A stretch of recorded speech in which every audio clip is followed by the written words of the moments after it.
শুভ জন্মাষ্টমী তোমাদের সকলকে। আর জন্মাষ্টমীর ব্লগটা আজকে দিতে পারছি কারণ এবছর আমি সেরকমভাবে গোপাল পুজো করেছিলাম না, সেরকমভাবে বলতে করেইছিলাম না, কারণ আমার ওই বাড়িতে মানে আমার বাপের বাড়িতে গোপাল আছে, তো এখানে গোপাল আমার কাছে নেই বাড়িতে, যদিও আমার কাছে জ্যান্ত গোপাল আছে আমার সোনা।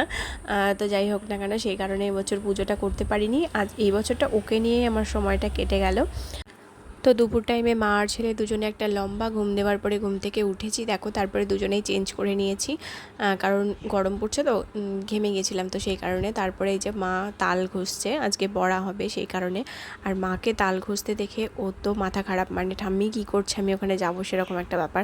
তো তারপরে দেখো আমি বড়াগুলো একে একে ভেজে নিলাম, আর তারপরে আমি কিছু বড়া তুলে রেখেছিলাম, যদিও এতগুলো তুলেছি, এতগুলো তো খাবে না, তবুও মনুর জন্য তুলে রেখেছিলাম যে সবার আগে ওকে দেবো, তারপরে আমরা খাবো।